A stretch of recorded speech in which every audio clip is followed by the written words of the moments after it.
Hi, I'm Edgar Hernandez. And I'm Nuri Robles. And this is Bar Talking Bar.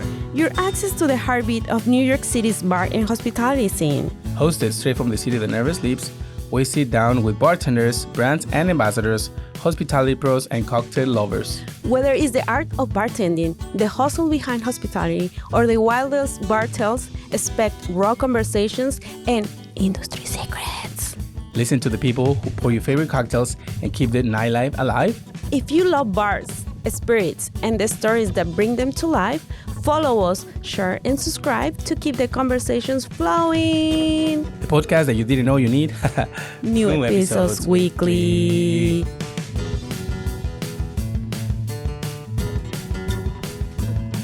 Hola, ¿qué tal, amigos? Bienvenidos a su podcast, Bar Talking Bar.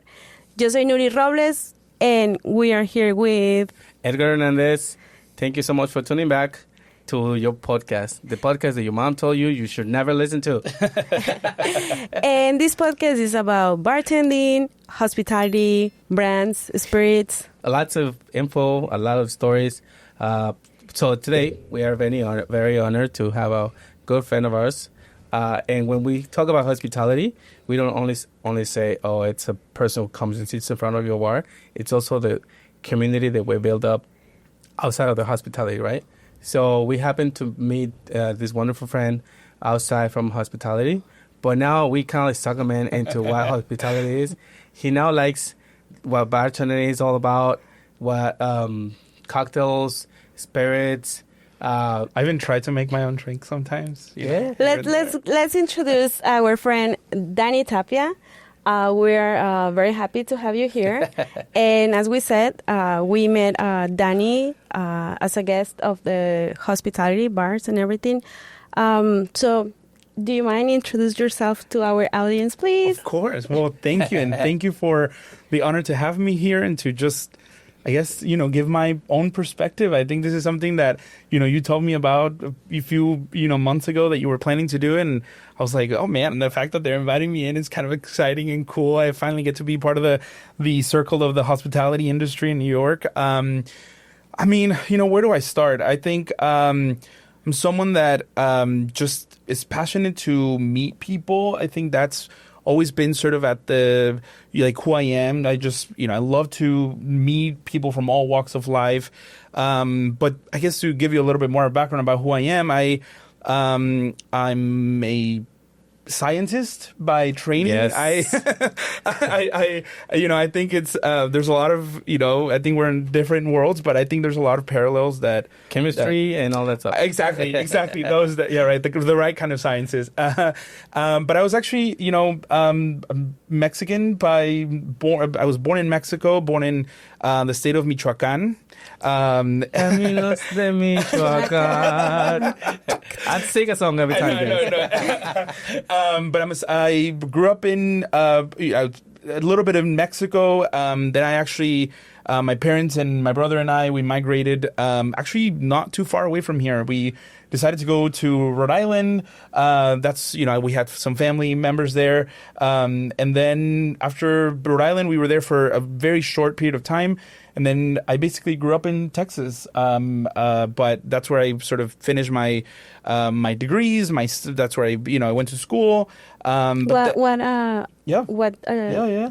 do you study? Oh yeah, so I did my bachelor's in molecular and cell biology.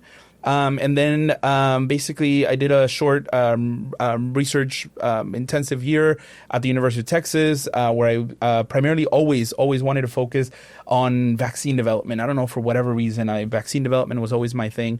But I actually went to get my PhD in microbiology and immunology.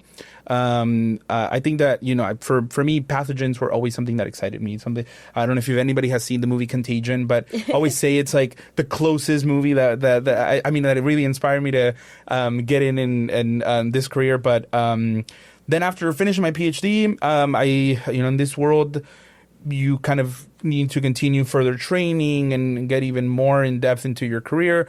So then I decided to do a postdoc at Harvard and MIT in Boston. What? Excuse me. Excuse you? No, I was so excited when you. Obviously, we're gonna talk about this later. Right. But this is the most fascinating, part of your story when I met you and you said, oh, I did this and that, and also I went to Harvard, because for many immigrants, Harvard looks like, or they don't even know, or they look like super far away. And I'm so proud that one of my friends it's a alumni from Harvard, and that shows that it's very we feel proud of you. I'm so honored to have you here, and I know that going there, not just because it's Harvard, but you're very humble, and I love that. Yeah, and I think that's part of what also kind of connected us very well, is like you're very humble, you're down to earth, and you're also being so friendly and outgoing, and you don't imagine a scientist being exactly. And that's the cool part about about this. Like when we say, "Oh, we're gonna talk about stories," like this is a perfect story to talk about, because it actually connects you with somebody else who's not in the industry of hospitality, but somebody who understands what part of chemistry it's all about. With bartending, that's what it is, combining things, making sure everything is balanced. I'm sure you're doing this all the time, all day, probably. I'm gonna balance oxygen with drug, I don't know what else, but Explosion. And then you create water, right? Exactly. No, I mean it's something. Thank you. Really, I think I like to give context into who I am, and of course, like it's been. It also has its challenges. I think we often don't talk a lot about, the challenges. And I think always something that connects me with people, especially, I will say maybe, and I'm going a little bit, ahead of myself, but is, when this is not an easy industry also. This is not an easy world to get into. I always say, like, we're a minority in this group in the world of science as well. So I think it's connecting with people also that share similar backgrounds and similar stories. I think we could probably relate at that level, that we come from similar backgrounds, and it's just, we decided to take different careers, or life took us in different directions. But at the end of the day, here we are, right? Yeah, here we are. And then at the end of the day, we went in parallel levels, but at the end we connected again, or somehow we connected. Yeah. And this is what's happening today. We're sharing a story. We're sharing a little bit of something. Today we're going to share a little bit of agave or something. I don't know. You guys write something on the comments and let us know what you guys want us to drink right now. But yeah, the other part that is very cool is that, we became friends, and then we realized that, where you're coming from, and the fact that you are aficionated, or like lover, as I want to call it, like you like to be, a cocktail drinker, and connoisseur. Also the science to cocktail drinking.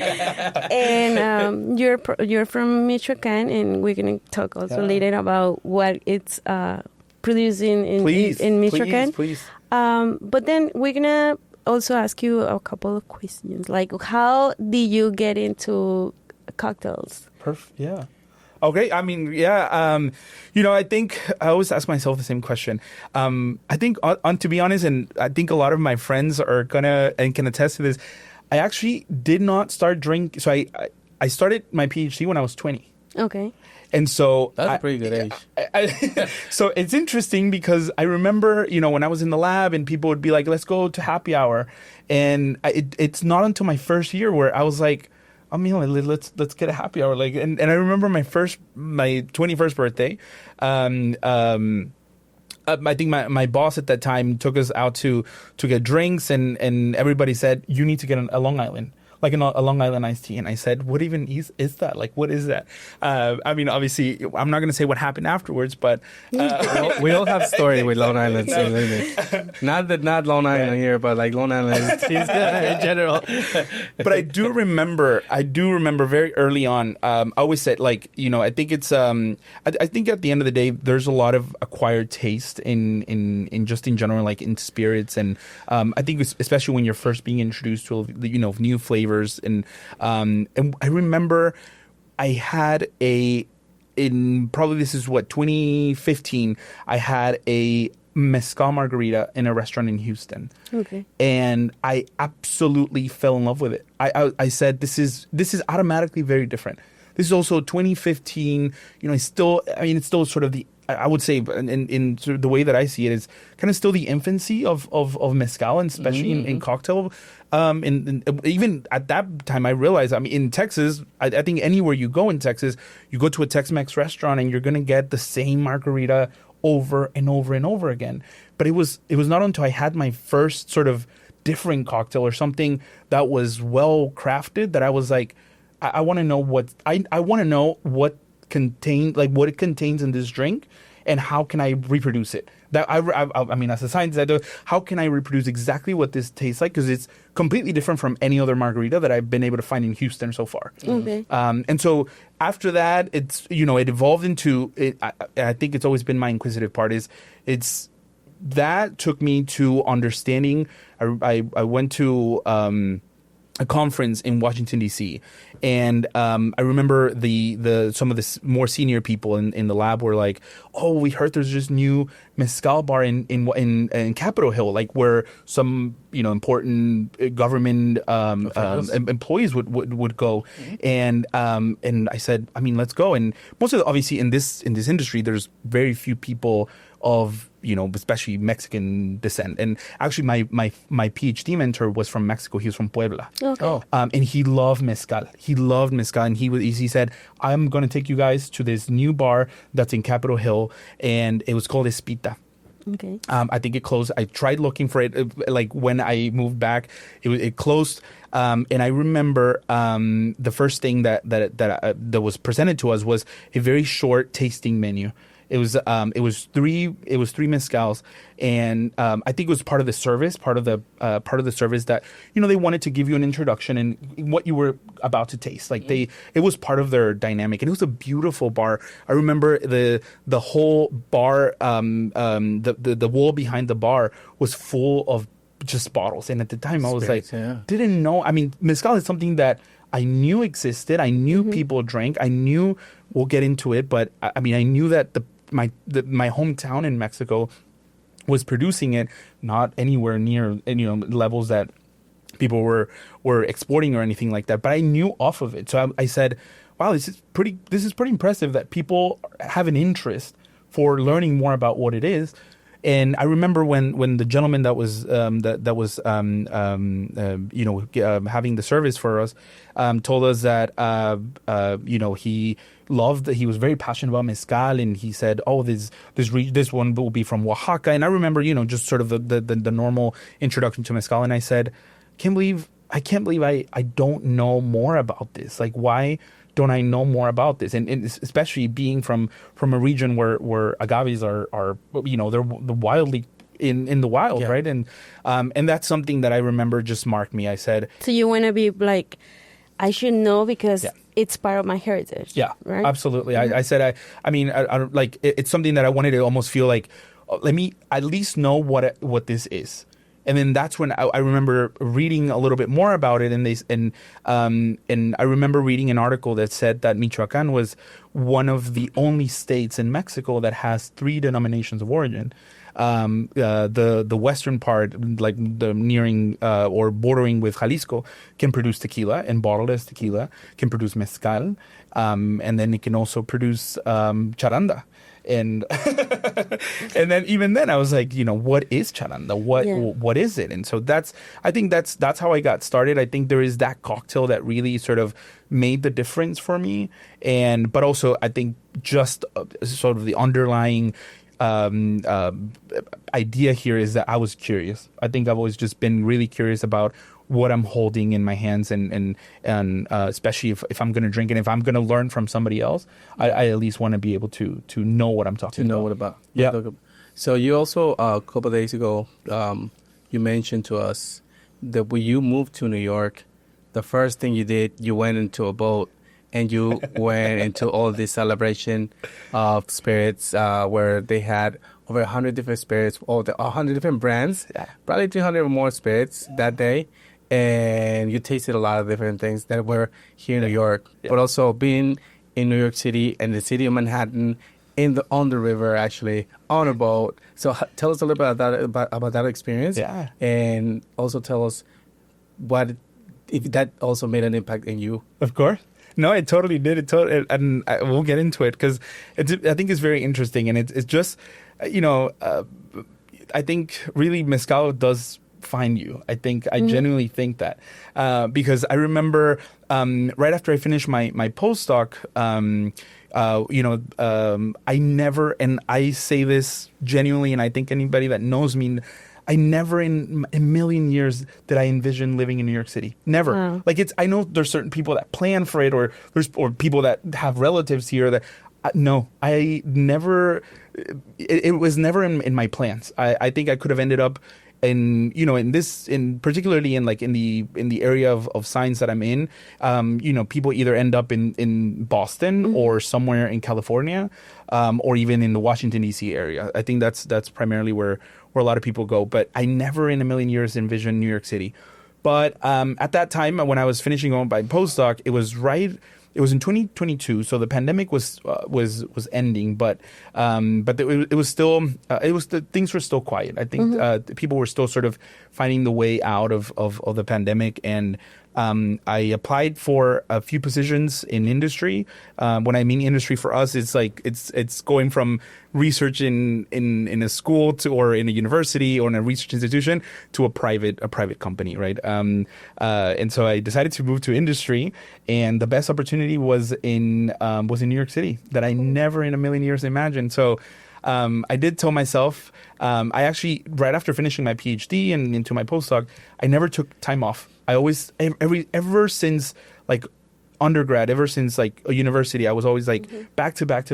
I don't know, for whatever reason, that's always been I've always felt, I don't know, you want to finish, you want to get it done. Yeah, exactly. Because you were a nerdy guy. That too. Yeah. I'm trying not to look at it today. But no, it's interesting because right after my postdoc, I said, no, I finally need some time off. And it's exactly when actually a good friend of mine bought me a plane ticket, and she said, no, you need to go visit your family.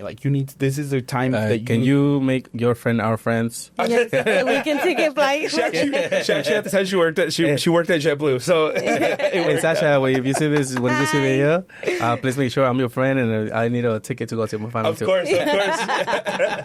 Thank you. So, and it was interesting because I literally had ended my postdoc, and I left everything in Boston. I have like I said, I have family in Providence, actually, in Rhode Island. That's kind of where that's my first city that I ever lived in the United States when I first came from Mexico. But so I left everything, and I said, I'm going to go with my family. For me, as many people, I think, for me, family or my home is where my family is. So I always feel, sort of in a safe zone in my own place around family. So I said, okay, I'm gonna go visit my family. But something this is my first trip where I want to delve into what it takes and to meet some of the maestros mezcaleros, and I want to lose myself in this world. Yeah. That's all I want to do, day in and day out. I want to go into areas where this is what they live off of. These are the communities that make mezcal, charanda, and I just want to see their perspective. Yeah. So my dad is a veterinarian in Mexico. And also, through that, he loves animals, goats, donkeys, and all, primarily goats and sheep.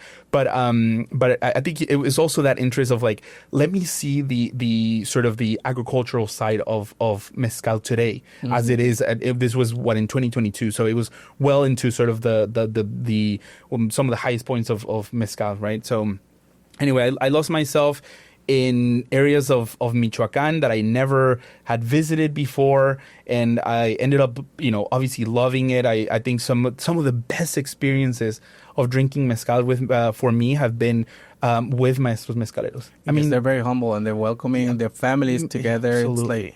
It's absolutely. It's an experience. They treat you like one of them, right? Which we'll get into because I think it's exactly that. That's so inviting to me about mezcal. I think the reason why I love it so much is because of the sort of the environment that you create when you're drinking. It's unlike, I've tasted a lot of spirits now, but it's unlike unlike other spirits to me. So I did that, and I remember the very first time Maestro Mezcalero asked me, so like, where are you from? And I said, I'm from Tarimbaro. It's a small town outside of Morelia, the capital. And he's like, oh, pulque. I'm like, yeah. I mean, everybody there like makes pulque. But he's like, what is the name again? The town? Tarimbaro. Tarimbaro is I'm from a little smaller town right outside Tarimbaro. Actually, Tarimbaro is like the head of the municipality, like the region. Mm-hmm. But hi to everybody out there. No. Yes. Towns in Michoacan are very, very complicated to pronounce. But so I remember he asked me like where are you from? And so I told him where I was from. But he's in where do you live? And I said, and for the first time, I never imagined I would say I live in New York City, even though I still had not moved to New York City. But that's where I was going to come to. And he said, he's like, you live in New York City? Like, oh my God, like everybody's talking about New York City and mezcal in New York. He's like, do you know they're going to do this event Panorama in La Barca?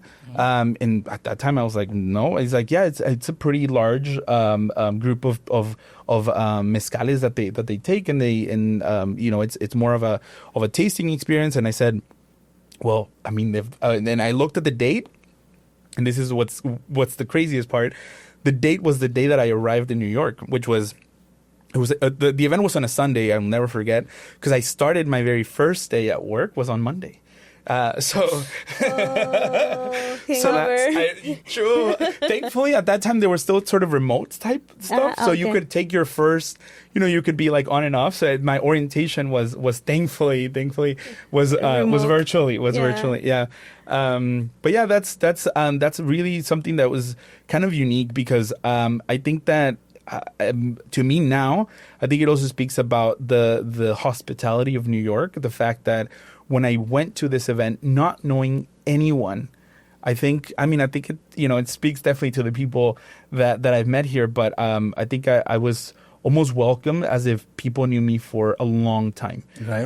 I met the community. Absolutely. I met Edgar the very first day, and a good friend of ours as well, Julio.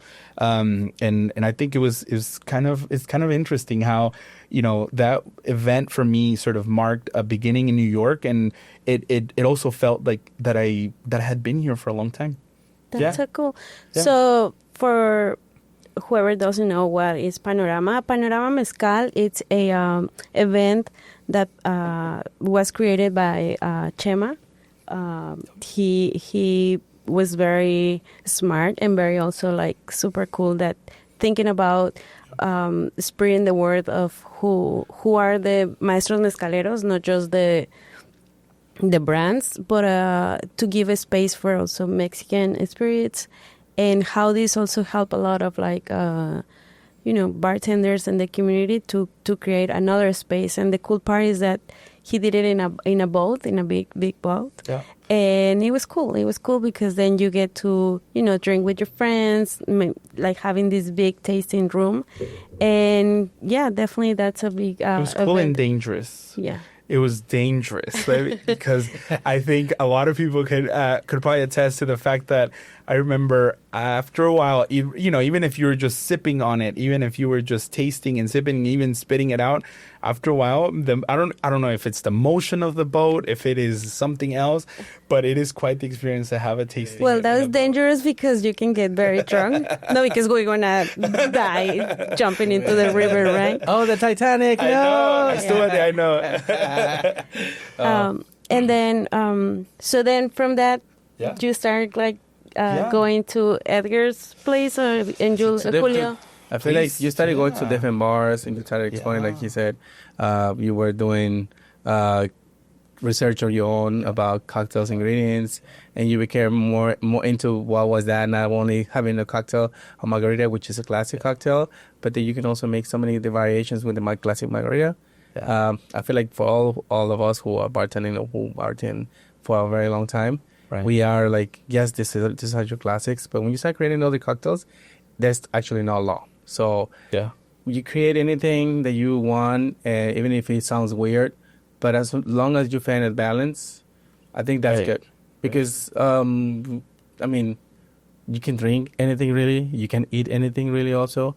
So there's really not a law that says, oh, okay, you cannot cross mix or add less or more salt. It depends, you know. Like we all have different palates, and I think that's what's interesting about the cocktail work. And when it comes to the world that you are into, also in chemistry, right?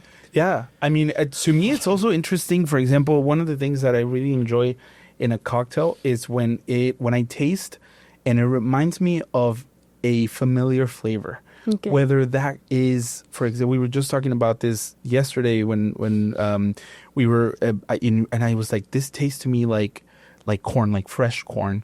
And in Michoacan we make ochepo. It's a sweet corn tamal, but it's just steamed, and it's sweet. And it always reminds me when I taste like mixta, for example, and I taste it in a well balanced cocktail, it always reminds me of ochepo. That's Yeah, cool. so it's always really interesting when things can evoke those like memories of whether it's something that you know that you tasted before and you reminisce of the flavor of it. I love that. I love that in a cocktail. Or for example, to me, I always say, I mean, I don't know if I'm giving things away, but like one of my favorite cocktails is sometimes a Naked and Famous, right? Like it's just to me, it's like such a simple but well balanced flavor. And I always say, like, to me, it tastes like almost like biting into a mandarina. Yeah. To me, it's always like very fresh, very, you know, it's as citrusy but not quite. It's sweet but not quite. It's tart but not quite. I think that's something that I really enjoy in when I'm tasting a cocktail. Like, you know, that gives me a sense of I don't know, like nostalgia almost, but also like similar flavors and interest and mixed interestingly. Yeah. No.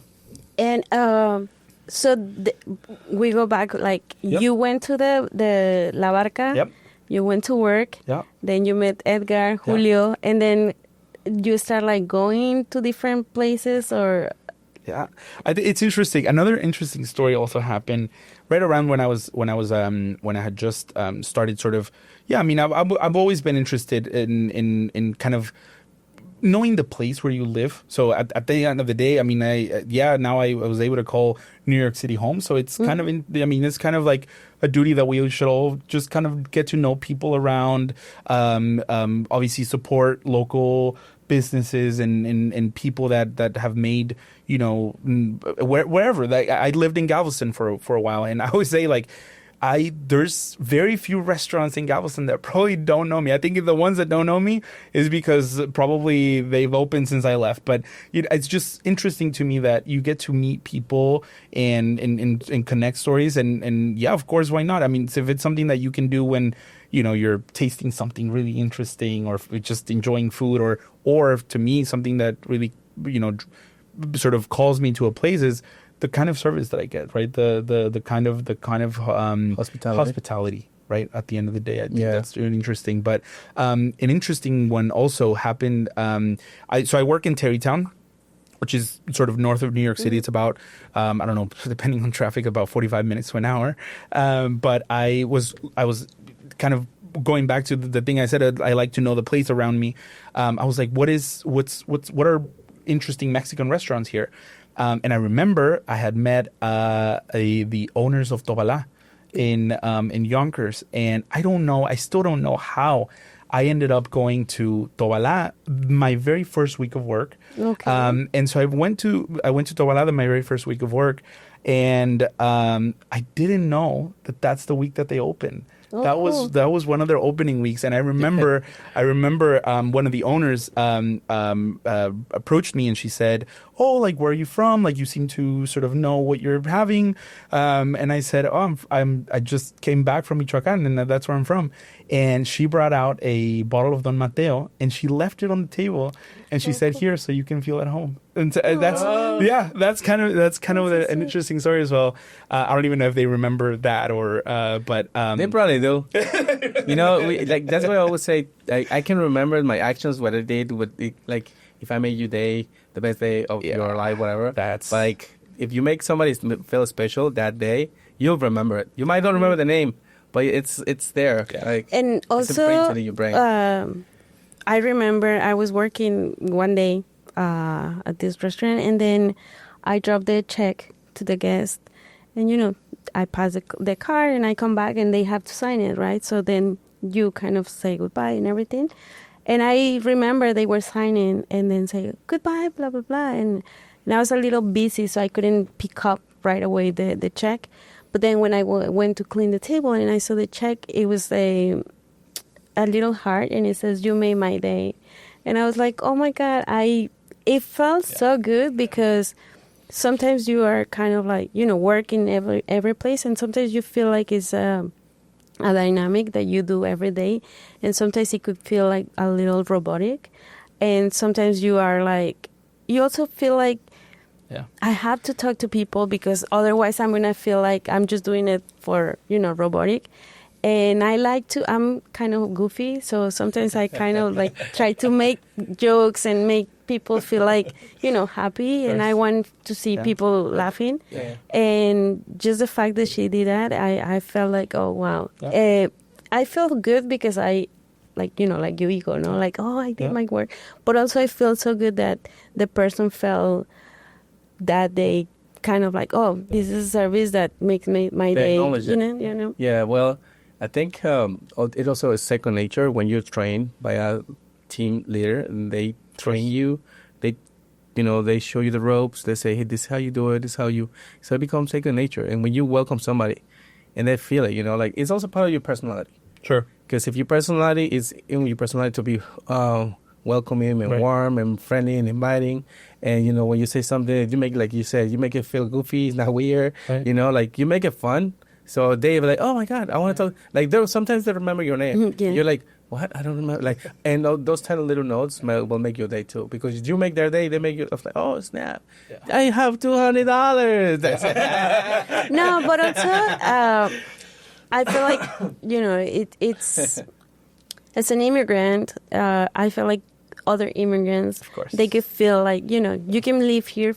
You can be first or second generation, but when you realize that other person is like, oh, you can make them feel home, it feels so good, because then it's like, I always mention this, like a ratatouille moment, right? Which is interesting that you say exactly that, because I think that, in my perspective, like I said, obviously, to me, home is where, family is. But really, I mean, I've always said, to me, family is anyone that you welcome in your life, right? It's like anyone that you allow. And as somebody that has sort of moved around in many places, and, I've visited many places also, it's interesting when people can make you feel at home. One time I went to, also for, science takes you in all kinds of different parts of the world. And I went to Thailand, and I had never been, I couldn't believe that I was completely in the opposite side of the world, and a family welcomed me, and they were actually a little bit, they offered me a dish. And it was, and obviously they felt sort of, they felt sort of weird, because they said, "Oh man, how we're going to offer a Western or a foreign pig blood, like cooked pig blood." And I said, like, I mean, I eat this also. Like, there, it's a dish. It's a dish in Michoacan. Mm-hmm. We call it toricua. Okay. But it's interesting how just a simple dish or a simple gesture of someone can make you truly feel at home. Even if it's something in a completely different part of the world. And so as someone that, I am, going into different places and trying new places, especially in New York, I love when someone can make you feel, it could be like you said, it could be the smallest gesture that makes you feel welcome and at home. I think the number of times I have, I always said, I will go back to a place because of how they make me feel. Mm-hmm. More so, right? I feel like the food, the drinks will always, for me, it will be a plus, and yes, but for me, it's how they made me feel. Yeah. And I, like the podcast is talking bar talking. For me, even though I I work most of the time as a server or, on the floor. Right. I always admire bartenders because, and also I really like sitting at the bar. Me too. Because definitely, when you sit at a table with other people, you have a space, you talk to your friends or family, wherever. But I feel like you're almost going, obviously in that experience, you're going with like someone or if you're, you're sharing the experience with someone else. Yeah. But I almost feel like for me, sitting at the bar is like, I'm going for this experience, right? Yeah. This is the experience that I'm looking for. Or yes, obviously, if I'm sitting with a friend, or sometimes it's you get to meet people from all walks of life that are sitting right next to you, and they're genuinely interested in the conversation that you're having with whoever's serving you right there. And I genuinely do like to sit at the bar, especially in New York. I always say to people, if you want to meet people in New York, go to a bar. Sit at the bar, and you will be surprised at who. Now that you say that, I think my job, in a way I really like about what I do behind the bar, is this, of course, I'm creating an experience for the guest who is in front of me, right. And I'm building a cocktail, whatever, make you like something you like. Also, we offer food. This is part of, right. the house. This is what they're offering. The hospitality part is when, like you say, we make you feel good, this and that. But also the connections that they build on the bar, because it's not about us. We're not supposed to be like, hey, me and my friend, this. Yeah. But it happens so like organically, like, hey, hi, how are you? This is my good friend Danny, for example, right? And this person is here. Oh, hi, like, would you like to meet? Like talking to each other, like, especially if they're alone or if they want to, like, they seem like, like they're just there to maybe have a good time or get to know someone else, and then you get a nice conversation. Like you get to know another person. You might never see this person ever again, but the fact that you get to know this person, like talk for a minute, so know their perspective, like in a way, in a different world, because it's somebody else's perspective and then somebody else's life, that they're willing to share it. And that may be the only time that you ever talk to this person, and there was something somewhere in there that connected you with them. And I have met, anything from, it's interesting. I have met, scientists, people in finance, depending on where in the city you go. I have met art directors, and I think it's also, sort of speaks in also New York, right? It's like you'll get a plethora of people walking from all Yes, places. and also because, like, if you're eating at a table, and there is even the next table is right next to you, right? You don't want to be like interrupting their food or their experience, because it's kind of like a barrier, right? This is my table, this is your table. But once you sit at the bar, definitely, like, even you can be with other 3 people, and then the 4 people that is by themselves, sometimes you listen to that conversation, and then you're like, oh yeah, by the way, I hear that, and then everybody turns, and then it becomes like a 4 party, right? Like people talking about something. And like I said, for me, having a bartender, it also gives you that sense of, like, he takes care of you more, like, as a single person. And you also can become friends of that bartender, right? Because you become a regular, and then... Which I will say, I'm so sorry to stop you there, because I did not know what that meant. I still remember one day someone said... like, oh, Dan is a regular, and I said, I'm a what? I don't know what that is. I'm normal, I swear. I didn't know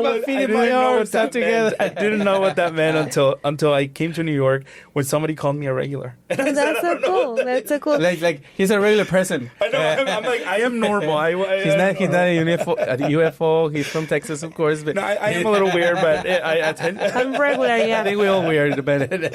And that's the other part, because once you become a regular, even if you go to a coffee shop, right?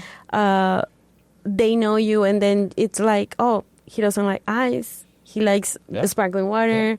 Oh, he likes this. It's like being with right? family. That's what it's like. Exactly. It's like they know you. They welcome you, and I feel like it's almost like walking into my tia's house, and it's like welcome. Like this is what we have. Like this is what we have to offer you. Welcome in here. Take this, because that's what we're making today. And did you remember, like, the first time you went to Edgar's bar?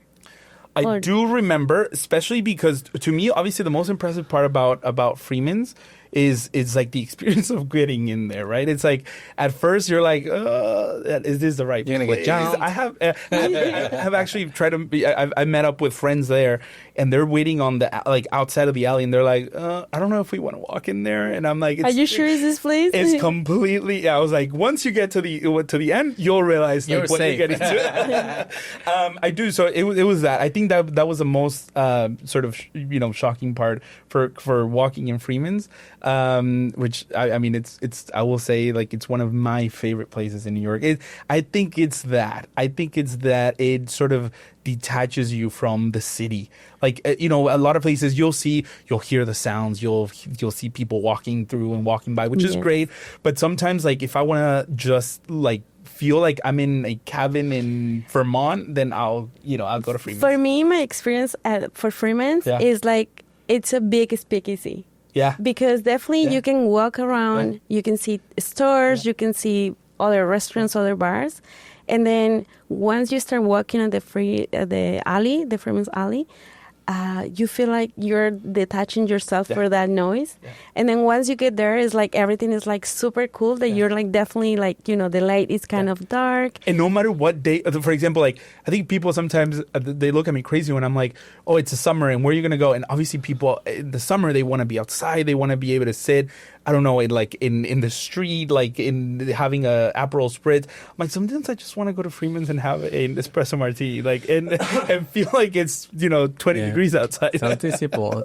So the whole experience, honestly, for whoever comes first at Freeman's, this is what I would say. Yeah. What I always say is, when you walk down the alley, right, you see all these kids taking pictures for TikTok and videos, and artists from all over the world who come and tag the walls. Yeah. Really good art. Once you end the alley, you go all the way to the end of the alley. The restaurant, like the small door, the open bar, and the open kitchen, the big space, the second floor, candles, and the speakeasy we have indoors. So that's all the whole experience, right? Yeah. I'm not offering that experience, but but you guys should definitely do it. Yeah. No, it's absolutely amazing. I know. No, but like honestly, I'm really happy that that this kind of this world of networking, because we also spoke about networking in the past with one of our first episodes. Actually, check out first episode with Marcelo. So that on that episode we also talk about networking, and this is part of what networking is. Like you connect with somebody else. And we spoke about you going to BCB and being able to access and go to these different places, or being able to the stuff. Unbelievable. It's like, obviously now that I really enjoy cocktails and getting to know the bars in the city and stuff like that. Some of the because of you guys, like some of the people that I've met in the industry, sometimes they're like, oh, like we have this, also didn't know this, friends and family event. And I'm like, what is that? Tell me a little bit more about what that is. And I will never forget, Julio actually took me to the friends and family just to try out the cocktails that they were going to be making for Super Bueno. Okay. So I went to the friends and family of Super Bueno, and so anyway, the places that we were there, yes, the places that I have been able to sort of get in and get a little bit of behind the scenes, because I think it's the way that I would describe it is very interesting, because I think that's obviously that's where you get to network also. I mean, for including myself, right? It's like getting to know people that you don't know what what it is that they do. This may be for them obviously on the business side, but it could be even just a general interest or their own career. So I think it's really interesting to get to know people and some of the background stories. I remember every time I'm like with someone in the industry, and they always have conversations, right? Like, what's the next event, or like what's gonna happen. Sometimes it also makes me feel like, man, I want to go to that event.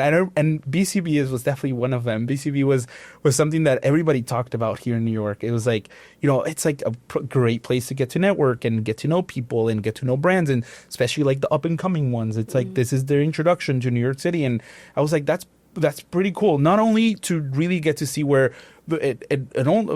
see where sort of the direction of industry is going, right? It's like, for example, now Bacanora and these sort of new spirits that are coming out of Mexico. Literally coming out of Mexico, because they were a part of the communities that they were created in for a long time. But it's interesting to see sort of how it's being introduced and get to talk to some of the people at the forefront of these brands. I think it's really interesting. So BCB was definitely an interesting one. It was it's an event basic. I mean, I can't believe I'm talking, literally preaching to the choir here, but I got to learn what BCB was on this past year. So now you knew, but you got to experience it. I know this exactly. I got to experience it.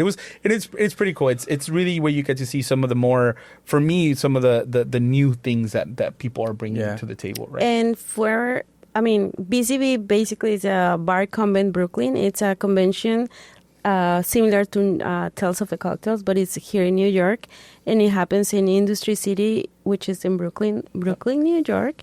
So it's a very good place, and it's also a very good cool community that welcomes everyone, right? And you have to be love this industry and cocktails and experience, and we have a good example that I think so. Yeah, he went all the way. Yeah, now I'm interested to go to Tales of the Cocktail. Now I'm like, how do I? We're gonna go next year. Next year, everybody's going to Tales of the Cocktails. Yeah. Or if everybody went already when they're listening to this podcast, hey guys, tell your story. Yeah, I know we all have stories. We went a couple years and few years, and we did a lot of great things. We got to meet so many people from all over the world. That's what is interesting about this industry. Like, honestly, and also being in New York, coming from Mexico City, where I'm originally from, it's like I never, never in my life I'd ever imagined having friends from the Dominican Republic, from Colombia, from Ecuador, from Ireland, from Germany, from London, from France, from Japan, from China. Like all of this. Yeah. Was built here, all my friends are here, awesome. So that's the community. And, also like, I'm from Mexico also, and I remember when I was a kid, I see my dad or my uncles drinking brandy and rum, and then you come here and about, soju, whiskey, what is it called from Ecuador? Shumir. I don't know, like things that I didn't know that existed, right? And Mama Juana. What is Mama Juana from Dominican Republic? Right. And there is like this whole world that for me is still, I'm very interested in food, but like I tell every time, I'm in love with the world of bartending, because you get to try different cocktails, different taste. You both can create a cocktail, but his palate is different from yours. Yeah. So even I can try both, it would be different. But this is the magic of cocktails, right? And then the bars as well. Like you can walk in different bars, and the environment is different. They can create also, it could be like a rum bar or different cocktails, but every single bar they want to have their own experience. It has to be unique, right? At the end of the day, if you want to survive in any industry, you have to be innovative, you have to be unique, you have to be able, and that's something that I really, really like about New York. And I think now, obviously, I've been in a lot of places across the U.S., in other countries, in Mexico even, and I still think, right, New York is sort of that gateway to for innovation in this industry. I think I've just had so many innovative drinks and experiences here in New York. And it is kind of amazing to get to see that. Danny? Yes. Let us know a little bit about this. You picked this bottle particularly when you went on a trip to Mexico, and you brought it for us to try it. Yep. Can you tell us a little bit about that? Yeah, I think a lot of people will probably be familiar by now with, so Like I said earlier, Michoacan can actually distill and label 3 different spirits, mezcal, tequila, but also one that I think it's there's a lot of evidence that it's actually a lot older, and that's the distillation of sugarcane. So it's a type of rum, and as some of you would know, it is also known as charanda. Charanda is particularly from the region of Uruapan in Michoacan. You can find it anywhere. I actually, it not too long that I actually had my very first charandan cocktail. It's something that was very unique. I also think it was not. It was actually in Morelia. Okay. It was actually in Morelia. It's a speakeasy bar from also a friend of mine. It's a speakeasy, nameless. And I had a charandan. That's cocktail. the name of the speakeasy? That's the name of the speakeasy. Oh, Nameless? Nameless. It's great. It's a good friend of mine also out there, and I really like the way that you can sort of. Do you remember how was the cocktail like? I can't remember exactly. I think it was definitely. I think it was a clarified. I think it was almost like a piña colada, if I'm not mistaken. It was almost like a piña colada, and I really liked it. Yeah. Yeah, of course. Anyway, let's do it. Let's taste it. I don't know what. I'm so excited. It's so hot outside. I'm so excited. Right, so I brought this for you guys, obviously from Michoacan, as a way Thank you to so sort of much. represent. And let's taste it. Why not? I see the label says since 19. 07. Yes, since 1907. There's not a whole lot of brands actually. I was born in 83, so I think I'm like a few years older. Just a few years older. Okay. Yes, if you don't mind, do you mind doing me? No, I was gonna. Yeah, please. The honors, please. Please. So there's actually not a whole lot of brands. There's one that's known, or the name is Tarasco, and it's kind of unique because of the bottle. And Tarasco actually has a little wooden mask. Tarasco, is that also a language? Tarasco is actually a language that was spoken by the Purepecha, the people that inhabited the region around Lake Pascuaro. Okay. Yeah, it's actually There's a lake, no? Pascuaro Lake. Oh my God, yes, absolutely. There's a Oh, little yeah, island. I'm like, we're talking about cocktails, but also kind of learning geography. There's actually, interestingly enough, there's a town. Well, they celebrate Day of the Dead very, very, very well. It's a very nice place to go and really experience Day of the Dead in Michoacan. There's a town that is around the lake that is the basis for the movie Coco. Oh. Yeah. Well, with Well, that, Cheers. Please. cheers. Thank you so much, dear. Cheers. Los ojos a los ojos. Los ojos, look at my eyes. Oh, that's true. Cheers. Cheers. Yeah. Cheers. Cheers, guys. Oh, this is delicious. Has a very sweet. Is very sweet? It's like, and it's a rum. Like, I actually can well, it's not a rum, of course, because it's, right. how do you call it? My God. It's a charanda, but it is a type of rum, it's a type and of- whatever. It's very it's like very like ripe fruit for me. Like it gives me a It little. almost like tropical. Yeah. Yeah. I just say I tropical. feel like vanilla. There's definitely vanilla. Vanilla, banana, Yes, Or banana. chocolate. Banana. white chocolate. Yeah. There's so many scents. Like White if you- chocolate is yeah. a good one. Mm. And you can see the legs. Yeah, no, like it's viscous. I don't even know what proof, honestly. I don't. I think it's 40%. Yeah. This is Yeah. 36%. Oh, it's a little bit less. It's 36. Yeah. 36%. Like 36 72? Yeah. It's It's awesome. really good. I love it. I can drink this by itself. This is definitely one spirit that even growing up, it was the poor man's alcohol. It was, and it's still. I mean, it still is somewhat sort of inexpensive in Michoacan, but it is the poor man's drink. I mean, anyone that couldn't afford anything else, I can assure you they could afford a charanda. And But I think that also kind of like denomination because like people, I feel like I remember also that tequila or mezcal, they were called like poor people's drink.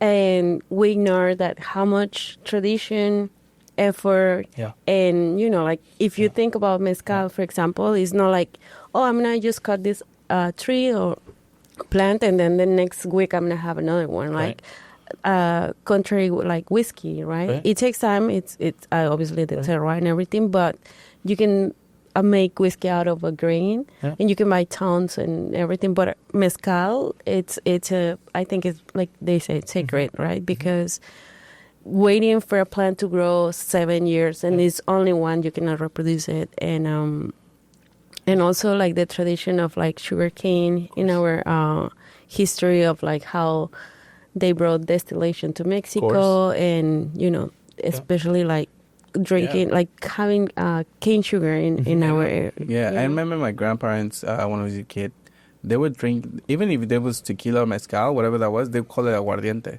Yeah. Like, it was everything was aguardiente. Yeah. Even if it was charanda, which I'm sure they drank, or what was this other thing made out of?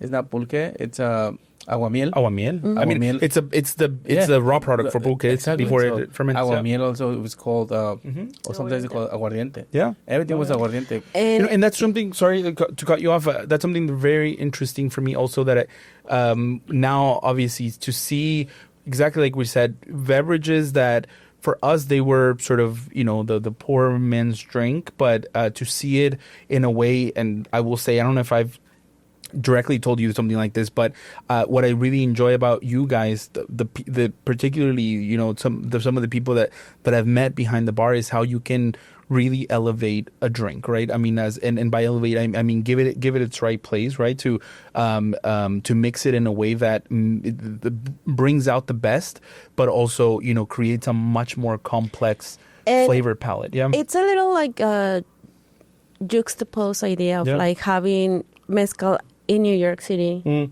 in a bar, and then going to Mexico and knowing that the person who produces lives in a different conditions, but at the same time it's also very, how can I say, like very interesting that we can bring that mezcal here, create a cocktail, like you say, elevated, but elevated in a way that we have to stop saying like it's just for poor, right? Yeah. And it's it's not to poor, it's not for and it's poor. not because it talks less about the quality of what we're drinking, right? It's like now we're recognizing that this is something that we've had, but we overlooked it because of whatever reason, right? We were, we were told, or we would go to parties and they would be bringing out sort of their best bottle, right? Everybody wants to bring their best, right? So I think it's really interesting, and something. Something very unique that I find in some bartenders that I've met in New York City, particularly, I will say from Mexican either heritage or themselves being Mexican immigrants here, is how sometimes you can utilize raw products or whatever the source of the ingredient is to going back to spices and flavors that may be sort of similar to us but foreign to other people, and how you can utilize those to elevate even something that is so endear to us. And about that point, right? Like you mentioned before that you've been in other states, in other countries, and with different spirits, right? How do you talk about like you find different from New York City? What would be like your opinion of other places? Obviously, anywhere you go, you're going to have to, sort of experience it try to, not compare and contrast, because New York is New York. And for example, I lived in Houston and in Galveston a long time. So I can never sort of say, it's unlike New York. I would never. No, absolutely not. I've always been able to find really good people mixing really well, and in the United States, obviously, it's interesting to see sort of trends, come and go. For example, whether it was like the smoke, right, or something that elevates the experience of drinking a cocktail, to now obviously focusing a lot more on like filtered or fat wash or something very innovative in that regard, and then seeing it sort of ripple through the United States and seeing what other people can do with, at the end of the day, with whatever ingredients they have for the season that they're going to use. For example, like one of my favorite ingredients here in the US, it's like to try rhubarb, and to try rhubarb build into cocktails. I mean, I don't think I will ever have rhubarb in Mexico, like in Morelia. Like I'm not going to have rhubarb, but I love that like tartness and that. So across the United States, I've been able to see, just sort of very interesting and innovative ways of mixing from anywhere in the world, right? You're mixing with ingredients. You have the full spectrum of things you can mix, whether it's spices or spirits from Asia and and I think a lot of times when I've been to, for example, in Asia, they try to introduce a lot more of the Western side, right? Because it's foreign to them. It's something unique. It's going to be interesting. So, I still think that I've been able to find really good hospitality and across the places that I've been, Thailand, Vietnam. It's interesting to see also the cultural differences and how those influence drinks. For example, like I went to Vietnam and I had beer and they put ice on beer and I was like, this doesn't taste micheladas. This doesn't taste like a michelada for sure, but it's interesting. I mean, that's how they drink beer, and it's a unique experience. And so I've really enjoyed cocktails. Something that you can also see sort of the effect or that social media has and how accessible things can be. I think that one of the things I really enjoy when I taste a cocktail is also look at the simplicity of the cocktail itself, the way that it's presented, the flavors, because sometimes I think you just get lost in sort of the fanfare and the bells and whistles around the drink, and you forget to taste the beverage, I think, at the end of the day. So yeah.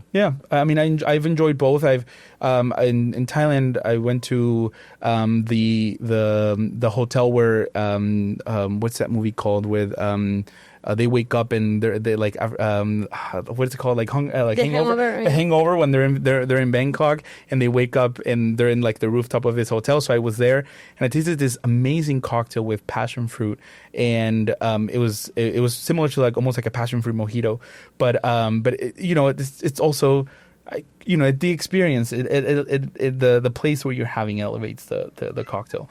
And like I said, when I go back home, Mexico City, and even Morelia, now what they're doing in Morelia, and they're introducing so many, so many new bars with some interesting concepts.